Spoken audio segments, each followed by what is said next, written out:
Calm, focus, happiness. Welcome to Mindfulness Mode. I'm Bruce Langford and very happy to tell you that I have another wonderful guest with me today. And this guest has written a book called Getting to Great. And I really recommend this book. It's been a fun read. I really enjoyed all of the strategies. And in fact, the subtitle is called 5-Step Strategy for Work and Life Based on Science and Stories.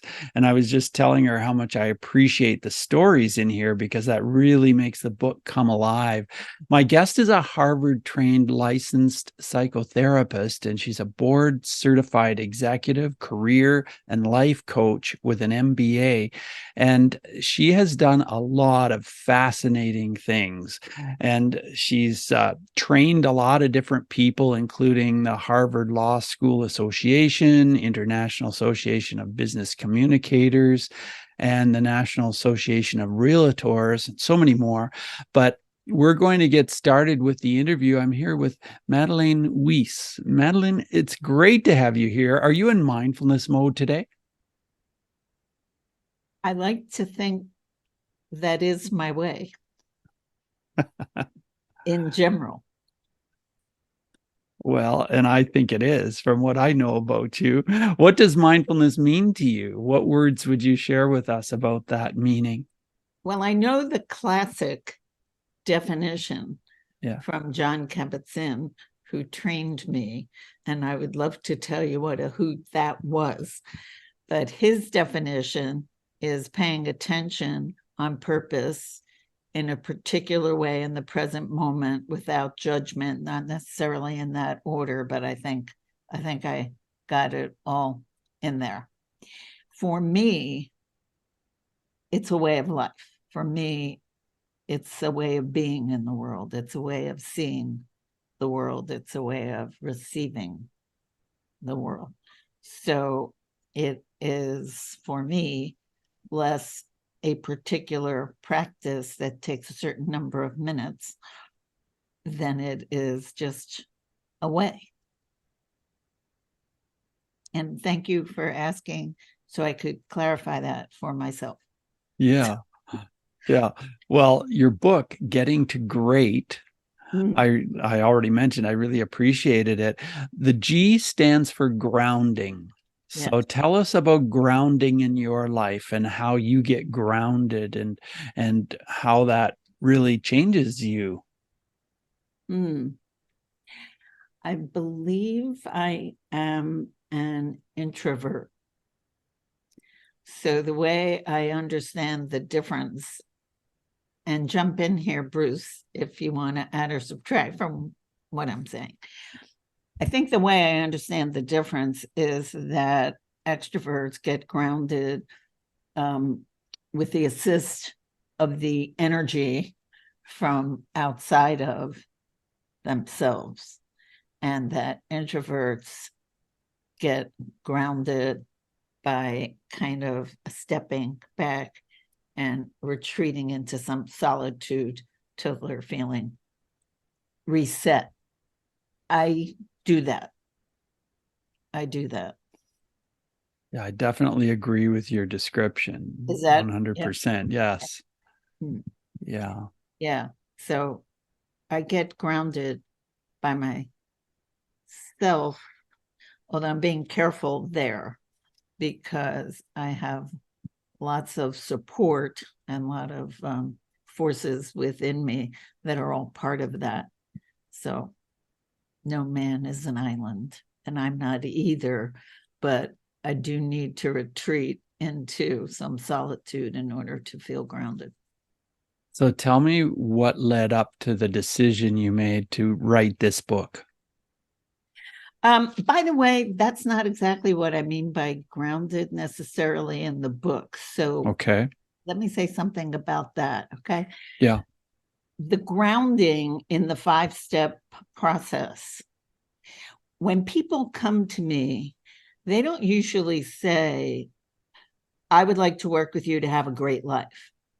They don't even necessarily at that point in their own lives believe that that's even necessarily possible. So what I do, since I know that is possible, is I hold that space till they can get grounded themselves in the belief that a great life is possible and that they have everything they need to get them there. So it's sort of the grounding in that standing that they don't necessarily come with. So I hold that for them until they can grab it and run with it themselves. One day, to your question, like what prompted the writing of, one day I said to myself, these people are doing really great. What is it that's working here? Because they're all so different, one from the other, in age and ethnicity and occupation and you name it. And also my background and training is so varied that there's no telling what I'm pulling out of the toolkit at any given time. So what's working here? And I actually literally laid out all my folders, all my cases, and pondered, what's the common denominator? What do they all have in common? And came up with this process or 5-step strategy that no matter who they were and no matter what I was doing, they all went through to get from where they were when I met them to where they arrived through that process. Well, you've changed their names in the book, but other than that, the details and the information is all as you learned it. Is that right? Yes. Yes. Yeah, because that really makes this book so fascinating. Well, let's talk about the R, which stands for recognizing. Tell us what that means. Right. So the first line of the book is, a great life depends on a great fit between who we are and the environments in which we work and live. Clearly, I didn't make that up. I made up that wording. That's my sentence, but we know that from Darwin. Right. Okay. That the world belongs to those who are best adapted to the environments in which they are living.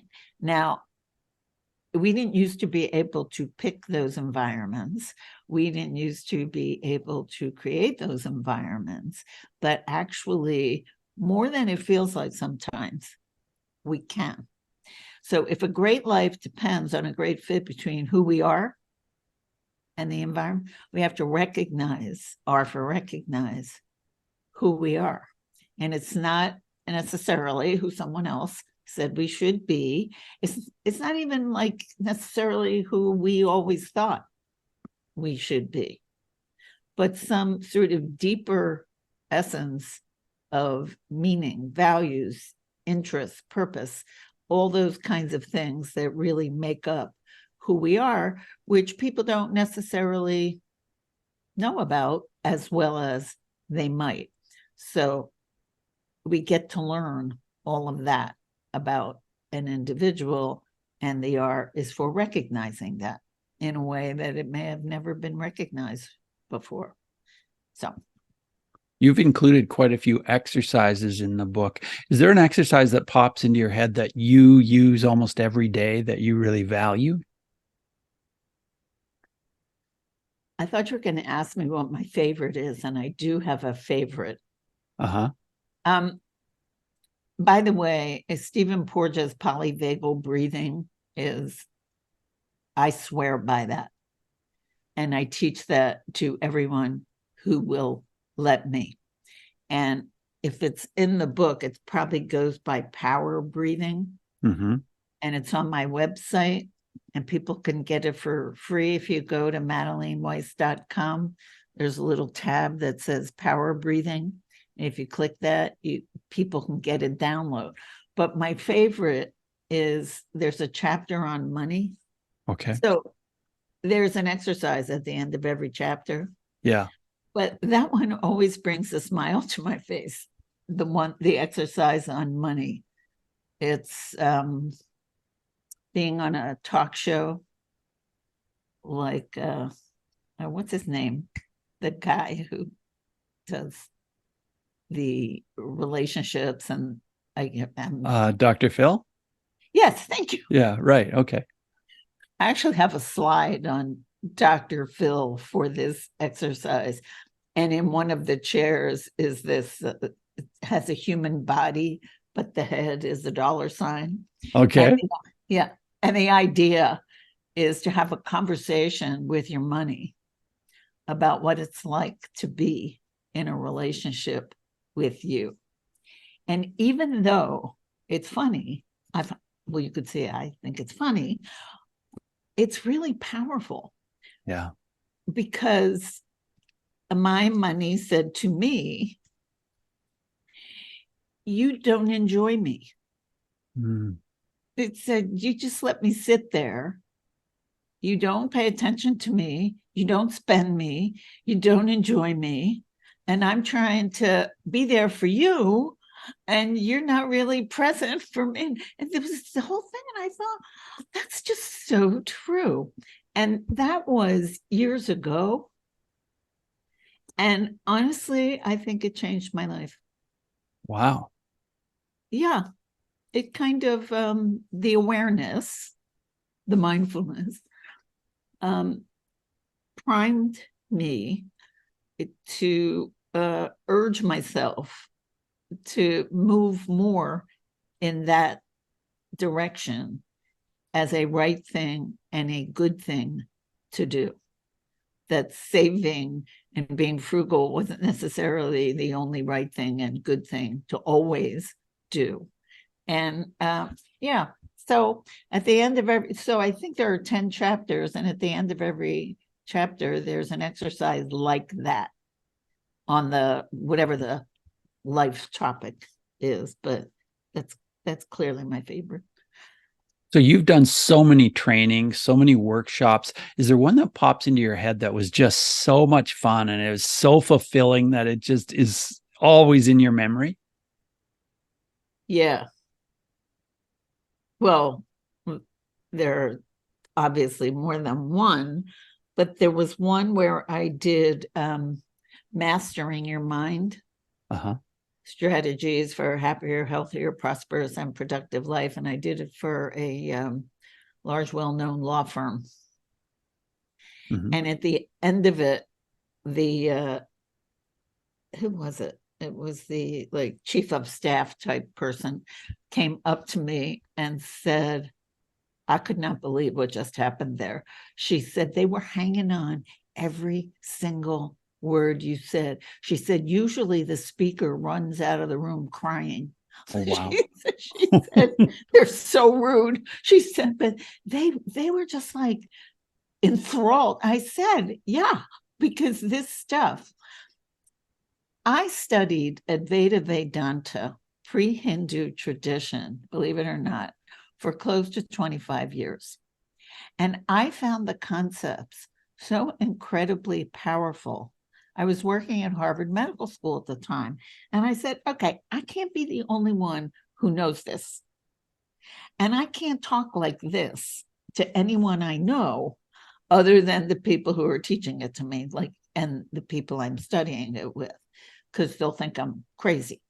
So I put it into plain English and I took it to Harvard Medical School's workplace learning and performance or something like, and I said, I want to do this here. Would you let me do this here? So I did a 4-week program on mastering your mind with the pre-Hindu concepts in plain English. And HR told me that they had to beat them away with a stick because he said, usually there's attrition over the length of a course. In this case, people were banging down the doors to get into it because it's so much fun and it's so powerful. Things like I remember in the very early days learning, you cannot be that which you can observe, for then who is doing the observing. It's like, yeah. You know, it's so simple, but right? Yeah, right, exactly. Like we have this sense of I, and then we look at ourselves, well, who's doing the looking? So there's something else going on that our little pea brains can't really fathom. So this idea that we have to know and understand everything becomes a little silly. Speaking of that, could you tell us about the 5 whys and the sleepy, grumpy CEO? Oh, yes. Yes. So the 5 whys, I think, began with Aristotle. And then a organizational development guru whose name you might remember or not, Peter Senge, I'm not sure how to pronounce that, adopted it for organizational life. Mm-hmm. And this guy was described, the sleepy, grumpy CEO, he was described by other people. They would say about him, he's a son of a bee, but he's our son of a bee. So he was kind of gruff. Right. And when we did, so the 5 whys is like, why did he care that this program wasn't going through as quickly as he wanted it to? And then when you ask another why, every time the person answers, you ask another why. And what we got down to with him, and by the way, with every participant, when I did that exercise at Harvard Medical School, they all said the same thing. At the root of it, and it was stunning that people just want to be seen as a good person. Even the son of a, you know what, wanted to be seen as a good person. And I saw that over and over and over again. Now, I'm a fan of evolutionary psychology. And of course, if you were held in high regard back in the day when our brains, the modern human brain was forming on the savannah or wherever that was, the environment of evolutionary adaptation, they call it. If you were held in high regard, you got fed, you got to decide who else would get fed. So you were taken care of and you had power that was to the benefit of yourself and your kin. And conversely, if you were held in low regard, you could be left over there to die. So reputation matters so much more than people even realize. They think they're not supposed to care about that, but that's so hard. What other people think of us, people want to not care about that, but it's so hardwired into the brain. And I found it every single time, like so deeply buried in there, people wanting people to think that they're good, so they won't die. Sometimes it feels like life and death, even though it's not. So yeah, it's really interesting, isn't it? Yes. Well, your acronym for GREAT, we've talked about the grounding part, recognizing, exploring, acting, and tackling. So let's talk a little bit more about this. Okay, so after you recognize who you are, great life depends on a great fit between who you are and the environments. It's time to go exploring the environments. And people are stuck often, too often, in same old, as if there's not a great big world filled with opportunities out there. And so people begin to explore possibilities, either maybe they never even thought of, or they did think of it and went, nah, I can't do that, you know. And so that's what the E is for, exploring. But as William James said, action doesn't guarantee happiness, but there's no happiness without it. So the A is for action. We can't just sit in la la land. And I see people try to do that. I see people thinking that if they think a lot about the volunteer work, let's say, that they're going to do, that because it sort of becomes part of their self-definition that they're thinking about it. But we don't fool ourselves. And when we're not in integrity with ourselves, there's a price to pay for that. So people really have to, everybody uses the word manifest now. People really have to manifest that in some action that they can look at and see that they actually did something that is consistent, that is in alignment with what they discovered they want to pursue as a path and a purpose in their life. So that's the action. And the T is the tackling. Yeah. There are other T words we can use, and I always give my clients a choice, and I'll tell you what they are. Okay. But there's this normal, natural, inherent, predictable resistance to change that we have to contend with. Sometimes, like Richard Schwartz's parts of self and having them get along. So sometimes tenderness, T for tenderness, sometimes T for taming, sometimes T for tackling. And that can change over time in a different person. But we do, the book, The Big Leap? Yes. A lot of entrepreneurs read that. We get to a certain point and then we start undoing because it's too scary to go to, even though that place seems so wonderful, it's scary to go there because we were never there before. Mm-hmm.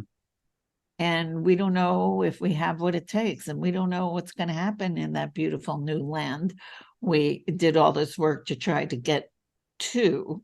And so the Big Leap talks about how there's like ceiling, almost a boundary that we need to penetrate, and that's normal.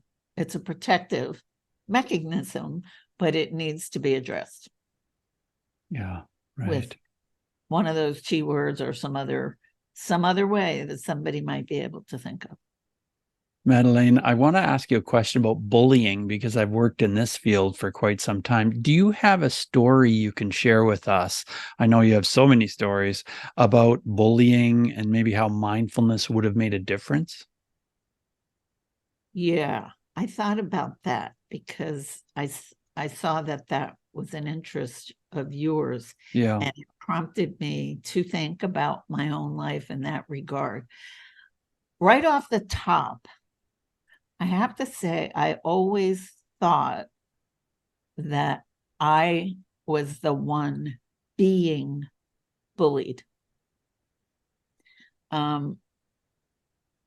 Without going into too great of detail, but it was coming from a variety of different sources.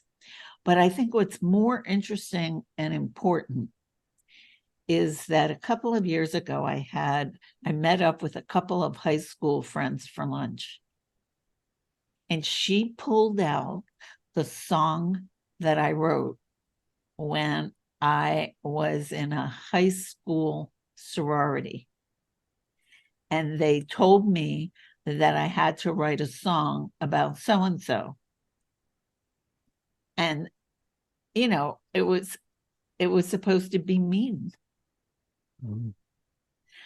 And when I saw it, I was horrified. And I wanted to think that she made it up, but she didn't.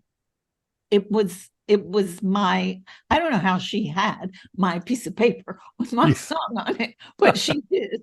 And I read it and I thought, what a horrible person I am.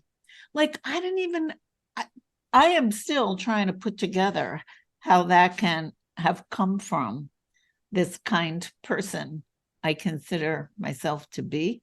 And I think other people do also. Mm-hmm. But I wrote that song. And when you ask, how would mindfulness have helped? I'd like to think that the way our children are being guided more now than we were then, that would have been revealed as not okay. And that I could have been mindful, at least, that was not okay, because I think what I thought is that I was pleasing everybody by doing a really great job.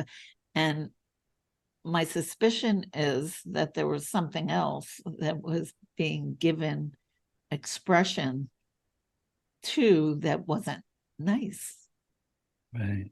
And do you remember that person? I do.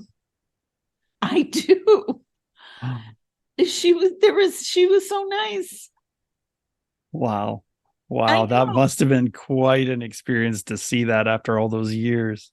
It blows me away. Still, to this moment, to this day, it's like cognitive dissonance, I think people call it. I can't put it together with what I thought about me then and what I think about me now. So I'm mindful now to be careful. Just be careful, because whoever did that. And she's still here. So yeah. just to be, as a matter of fact, though, I posted today. I do a blog post every week. Mm-hmm. And usually it'll be something that's prompted by something I notice either in my clients or with myself. And I wrote on rudeness this week, and there are some statistics that rudeness is worse than ever. Although I made the point that there are books that were written to help us with our poor conduct before Christ. Mm-hmm. I forget what year BC it was. And George Washington wrote one. And there's so many books that go so far back trying to help us to be kind to one another and to be civil. So it's not a new problem, because Egypt was struggling with it way back then. But apparently it's getting, according to the statistics, even worse lately. And Bruce, to use the word mindful, I don't think people are that mindful. It's gotten to the point where it seems, in fact, it was 73% of the participants said that it wasn't unusual for people to be rude. It's normal now, which is and yeah, it seems to me like it's increased tremendously in the last 3 years. Oh, you think? Okay. I think so. Yeah. What are you noticing? Well, I'm noticing a lot of angry people out there, and a lot of angry people that want to blame some specific reason for their anger. So sometimes they choose something political or something within their family, or they like to think that they're trapped for some reason and that's why they're angry, things like that. Yeah. I said to a client a couple of weeks ago, I said, wait a minute, let me see if I got this right. Are you telling me that you think other people are the problem and that's what you want to work on? And she said, well, yeah. I said, oh, I don't really think I can help you with that, because I said, I don't know them. They're not here. They haven't asked for my help. There's nothing that I can do about any of that. So, yeah, I mean, it was such a stunning moment. She said, yeah, of course. Other people. That is really funny. I think I have a whole chapter in the book on other people, don't I? Yeah. I think that other people, heaven or hell, it's chapter 3. Yeah. I think we have so many existential feeling crises right now. This is my theory, that we're just freaked out and getting really primal, primitive. Yeah, I see that out there. Yeah, well, I think that's kind of what you were describing. It's raw, unregulated emotion for more people than it used to be. Yeah, I More. would definitely agree with that. Yeah. Madelaine, I want to ask you 5 quick answer questions. So just 30-second answers are perfect. So let's get into this. The first question is this: who is one person who has been a powerful mindfulness influence in your life? Well, I cut my teeth on Ellen Langer, Mm-hmm. who I noticed is having the 25th anniversary of her book. That was the first mindfulness book that I read. And for everyone listening, she has a new one coming out, which I haven't read yet. The date is September 5th, so it's probably on the shelves. The Mindful Body, Thinking Our Way to Chronic Health. I mentioned also Jon Kabat-Zinn. So smart, so funny, wonderful, wonderful person to learn from, and has lots of really good books, most of which I've read, but yeah. Yeah, okay. Let's talk about emotions. So how has mindfulness helped you deal with your emotions differently? You know, I am so even now that it scares me sometimes. So if I cry at a movie, it's like, oh, thank God I can still cry, because it's evened out so much. I'm also old, and I heard that happens when you're old too. So I don't know how much of it is mindfulness, but I know that Sarah Lazar at Mass General has done studies on this kind of thickening in the brain that happens through meditation, which is kind of like a buffer. So it doesn't mean that you don't know how you feel. It's just that it doesn't break through in a way that overwhelms you. So to your question, I like to think the mindfulness help, and it's not just that I'm old, but I'm not sure. Well, it's probably a lot to do with how you've lived your life and what you've learned and how you've applied it. But anyway, my next question is about breathing. And you already shared with us information about breathing and the power of breathing exercise. And Yep. is there anything else you'd like to add on the topic of breathing? I think that 30-second mindset reset that is called polyvagal breathing, diaphragmatic breathing, power breathing, call it what you want, is just everybody's best friend forever, because it takes, when I talk about how we get like primitive under stress, when it's extreme, and Yeah. I think it feels extreme to a lot of people right now, understandably, we go into fight, flight, freeze, and that's in the sympathetic activation, the sympathetic nervous system. So just these 3 breaths that are taken in a very specific way. So everybody do grab that instruction. It will tell you exactly how to do it. Just through that, it kicks it upstairs to the higher brain and the parasympathetic nervous system, which is much more calm and focused. So you're in charge of it instead of it in charge of you, which is the goal, I think, that we're in charge of our emotions instead of them in charge of us. Yeah, I totally agree. Your book, Getting to Great, I highly recommend, Mindful Tribe. Getting to Great, 5-step strategy for work and life based on science and stories. And your website is MadelaineWeiss.com, MadelaineWeiss.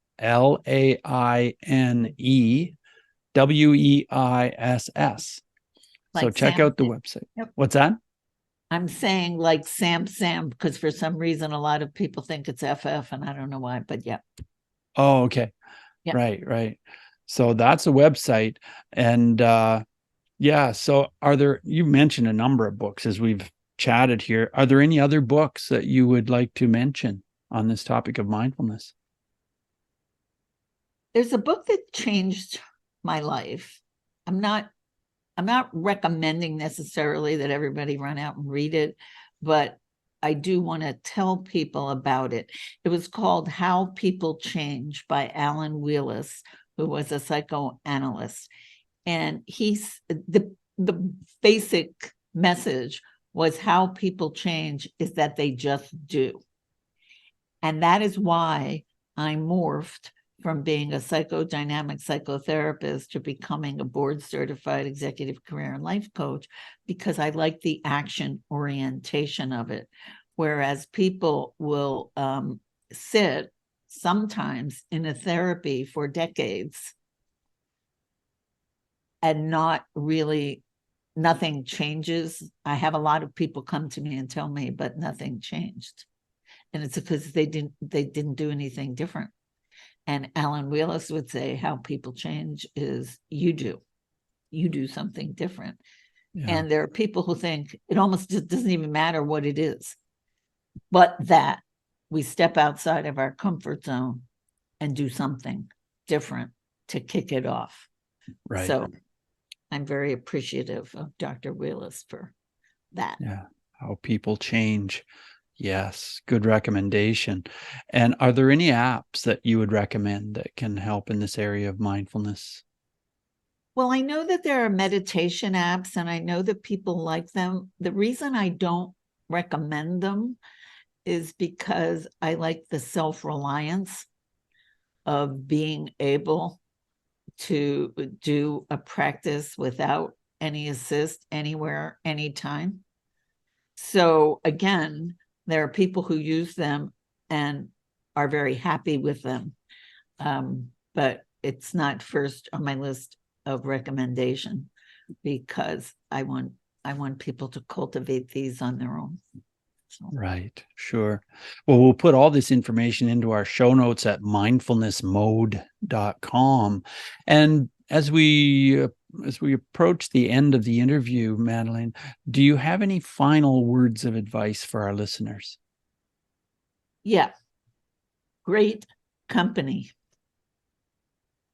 And great company is one of the concepts I learned when I was studying Advaita Vedanta pre-Hindu tradition for over 20 years, close to 25. And the idea there is it's not just the people in your life, it's the books you read, the food you eat, the movies you watch. Most importantly, the thoughts in your own head. And of course, the people we choose to invite into our lives, the very highest quality, best company that we can find, and in some cases afford. But to be mindful of these decisions. People are making decisions all over the place that they don't even know they're making. So I like to bring that into our consciousness, that we get to choose these things and that we should choose the very best. Good advice. And I'm so grateful that you chose to come into my life for the last 45 minutes so we could connect. Well, I'm grateful to you too, Bruce. Thank you. Yeah. Thank you so much for being on Mindfulness Mode. Yeah. You take care. Bye now. You too. Bye-bye.